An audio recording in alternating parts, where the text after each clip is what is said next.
ముందుగా మీకు ఒక వీడియో చూపిస్తా చూడండి. ఆడు బొబ్బులు గాడు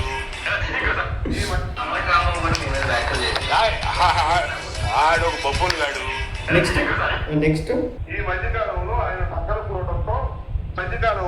నా పక్కన కూర్చోవడంతో చంద్రబాబు నాయుడు గారి విశ్వాసం ఆడు పొందండి సొల్లు నా కొడుకాడు. ఆడి సన్నాసుడు నేను కూర్చుంటే నా పక్కన కూర్చొని నన్ను కావాలించుకొని నన్ను ఏదో చేద్దాం అనుకుంటే నన్ను ఎవరు ఏం చేయలేరు. ఎందుకు నా పార్టీలో నా నాయకుడు దృష్టిలో నేను పడుతుంటే ఎప్పుడు ఉంటా 24 గంటలు 24/7 365 days ఉంటాను.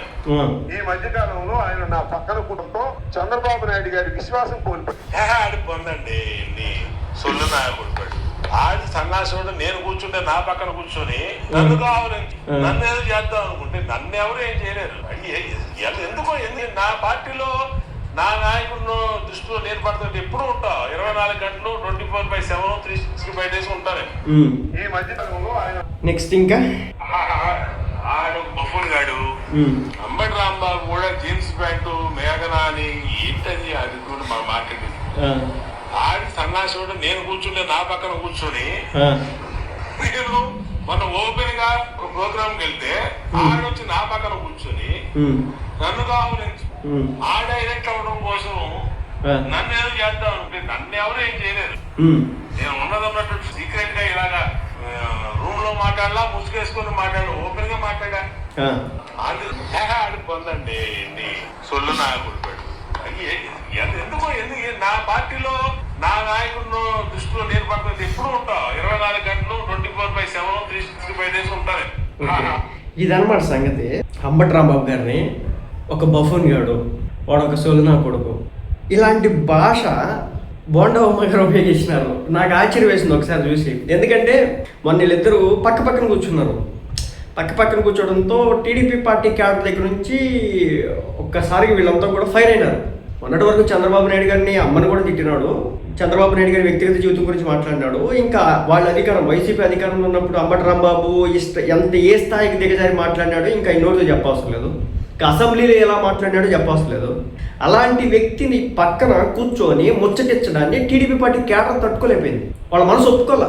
అరే మన నాయకుడు అంతలా తిడితే బోండా ఉమ్మ గారు వెళ్ళి అట్లా కూర్చుంటారా అన్నారు. ఆయన క్లారిటీ ఇచ్చినాడు.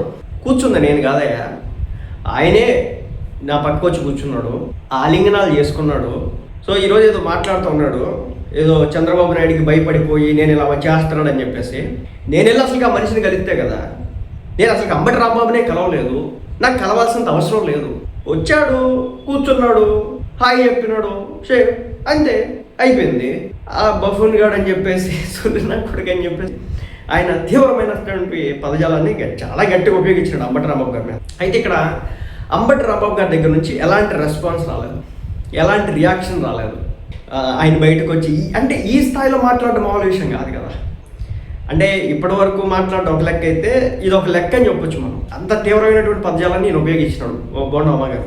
ఒకటైతే ఫైనల్గా చెప్పొచ్చు, అంబటి రాంబాబు గారి దగ్గరికి దరిదాపుల్లో కూడా ఈసారి టీడీపీ పార్టీకి సంబంధించిన నాయకులు, అలాగే వైసీపీ పార్టీ దరిదాపుల్లోకి ఎక్కడికి కూడా టీడీపీ పార్టీకైనా జనసేన పార్టీకి సంబంధించిన నాయకులు ఎవరు కూడా వాళ్ళ ప్రిమిసెస్ వాళ్ళ ఉన్నటువంటి ఏరియాలోకి అసలు ఎంట్రీనే ఎవరని దీంతో అర్థమైపోయింది. మన ముద్రైన పద్మనాభం గారికి సంబంధించినటువంటి ఏదో సభ, సంస్కార సభ ఏదో అంటారు కదా, సంతాప సభ ఏదో చెప్తారు కదా. సో ఆ సభ చేసుకున్నారు.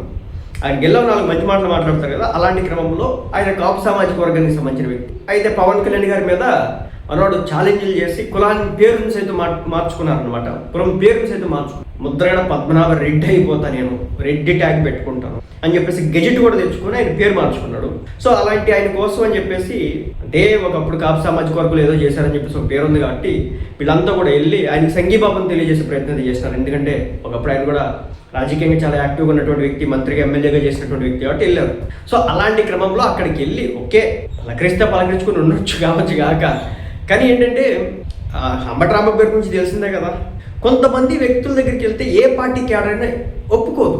అంటే వాళ్ళకి మంచి బంధుత్వాలు ఉండొచ్చు, వాళ్ళ పెళ్ళిళ్ళకి వీళ్ళ పెళ్ళిళ్ళకి వాళ్ళు పిలిచి ఉండొచ్చు. ఎక్కడ దాకా ఎందుకు, అంబటి రాంబాబు గారి ఇంట్లో జరిగినటువంటి శుభకార్యాలకు కూడా పవన్ కళ్యాణ్ గారిని పిలిచినారు, వెళ్ళారు కదా. సో వెళ్ళొచ్చు, తప్పు కాదు. కానీ ఇక్కడ ఏమవుతుందంటే ఒక స్థాయికి మించి మాట్లాడిన నేతలతో టీడీపీ పార్టీ లీడర్లు కలిసిన, జనసేన పార్టీ లీడర్లు కలిసిన క్యాడర్ ఒప్పుకోవట్లేదు.